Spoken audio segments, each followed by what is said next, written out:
SIR অর্থাৎ special intensive revision আপনারা সকলেই জানেন যে খুব শীঘ্রই কিন্তু আমাদের পশ্চিমবঙ্গে শুরু হতে চলেছে।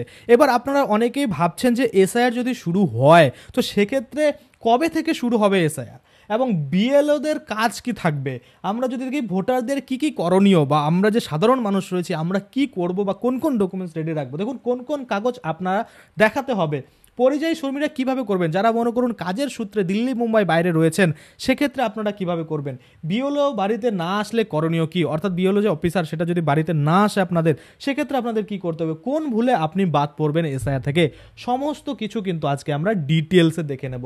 তো এখানে টোটাল কিন্তু 7টা কোশ্চেন রয়েছে, এমন আরও নানা রকম কোশ্চেন আপনাদের মনে হয়তো রয়েছে, সেই ডিটেলসগুলো আজকে আমরা দেখব। পশ্চিমবঙ্গে ভোটার SIR পদ্ধতি, অর্থাৎ এই পদ্ধতিতে কিন্তু SIRটা হয়ে থাকবে আমাদের ওয়েস্ট বেঙ্গলে। তো আমরা বিহারের ক্ষেত্রেও দেখেছি হয়েছে এবং আমাদের ওয়েস্ট বেঙ্গলের ক্ষেত্রে সেম কিন্তু এভাবেই হবে। তো এবার আমি আপনাদের বলি যে কবে শুরু হচ্ছে এই SIR। এই SIR কিন্তু শুরু হবে পুজোর মনে করুন যে কয়েকদিনের মধ্যেই আপনারা দেখতে পারেন যে নতুন করে নোটিফিকেশন কিন্তু দিতে পারে নির্বাচন কমিশন, কারণ আমরা জানি পরপরই কিন্তু বলা হচ্ছে যে পুজোর পরেই এই যে SIR অর্থাৎ স্পেশাল ইন্টেনসিভ রিভিশন সেটা কিন্তু শুরু হয়ে যাবে। তাহলে প্রথমেই আমরা দেখি যে কবে শুরু হচ্ছে SIR কিন্তু পুজোর পরে শুরু হচ্ছে।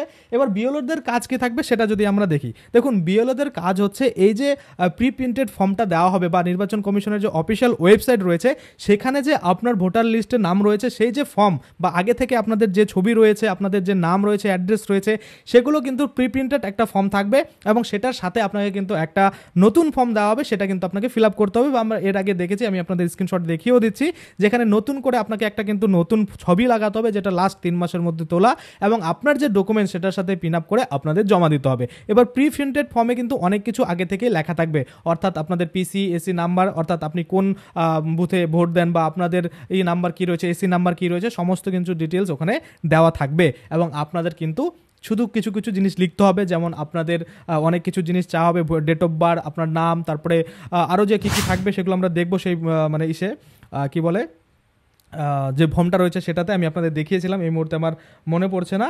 আর সবথেকে বেশি হচ্ছে ব্যাপার ভোটারদের কী কী করণীয়, এটা আপনারা অনেকেই হয়তো বুঝতে পারেন না যে আমরা কি করব।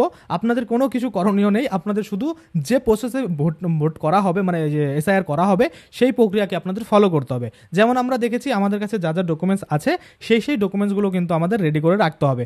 যেমন আমরা বিহারের ক্ষেত্রে 11টা ডকুমেন্টস দেখেছি, বাংলার ক্ষেত্রে তো আমরা জানি না, সেক্ষেত্রে যখন এই নির্বাচন কমিশন কিন্তু নতুন করে নোটিফিকেশন দেওয়া হবে তখন কিন্তু আমি আপনাদের সেই যে নোটিফিকেশন সেটা কিন্তু দেখে বলে দেবো কোন কোন ডকুমেন্টস আপনাদের দেওয়া হয়েছে, তারপরে কোন কোন কাগজ আপনি দেখাবেন এটা আমি আপনাদের বললাম। তারপরে পরিযায়ী কর্মীরা কীভাবে করবেন, ধরুন পরিযায়ী কর্মীরা কিন্তু অনলাইনে এই কাজটা করতে পারবেন, অর্থাৎ যেসব ব্যক্তিরা বাইরে রয়েছে দিল্লি মুম্বাই বা আরও অন্য জায়গায় রয়েছে কাজ করছে সেক্ষেত্রে তারা কিন্তু তাদের যে ভোটার ভেরিফিকেশন সেটা অনলাইনের মাধ্যমে করাতে পারবে, এটা কিন্তু পরিষ্কার বলা হয়েছে। তারপরে আমরা যদি দেখি বিএলওরা বাড়িতে না আসলে কি করবেন, দেখুন অনেক সময় দেখা যায় যে বিএলওরা বাড়ি বাড়ি না আসে, কোনো একটা চায়ের দোকানে, কোনো একটা স্কুল মাঠে, কোনো একটা ধরুন ক্লাবের সামনে সেখানে কিন্তু বসে পড়ে এবং বসে বলে যে এই যে ভোটার ভেরিফিকেশন এখানে ফর্ম পাওয়া যাবে, এখান থেকে নিয়ে যান, কালেক্ট করে আপনারা ফিল আপ করে এখানে আবার জমা দিয়ে যান, এরকমটা কিন্তু হয়ে থাকে। তো এটাও কিন্তু হতে পারে, যদি বাড়িতে না আসে আপনাকে নিজে থেকে ফর্মটা গিয়ে কালেক্ট করতে হবে। তারপরে যদি আমরা দেখি কোন ভুলে আপনি বাদ পড়বেন, দেখুন বেশ কিছু ভুল রয়েছে সেগুলোতে আপনি বাদ পড়ে যাবেন। ধরুন আপনার কাছে বৈধ ডকুমেন্ট নেই, আপনি দেখাতে পারছেন না, সেক্ষেত্রে আপনার নাম কিন্তু বাদ পড়ে যাবে। এবং এমনও হতে পারে আপনি ধরুন সত্যি বৈধ ভোটার রয়েছেন কিন্তু আপনার কাছে কোনো রকম ডকুমেন্টস নেই, সেক্ষেত্রে কিন্তু আপনার প্রবলেম হবে।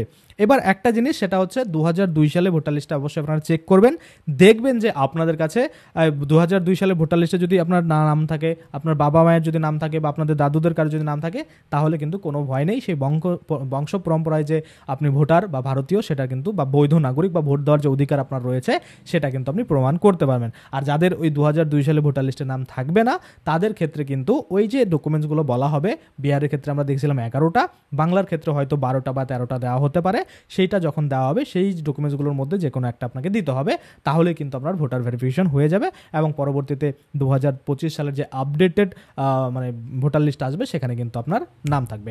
আশা করি আপনারা বুঝতে পারছেন। তাহলে আমরা সমস্ত কিছুই দেখে নিলাম, শর্টে আমি আপনাদের বললাম কবে থেকে শুরু হবে এবং বিএলওদের কাজ কী থাকবে, ভোটারদের কী করণীয়, কোন কোন কাগজ আপনাকে দেখাতে হতে পারে, পরিযায়ী কর্মীরা কীভাবে করবে, বিএলওদের বাড়িতে যদি না আসে সেক্ষেত্রে কী করতে হবে এবং কোন ভুলে আপনাদের আপনাদের কিন্তু এই যে এসআইআর পদ্ধতি সেটা কিন্তু বাতিল হতে পারে।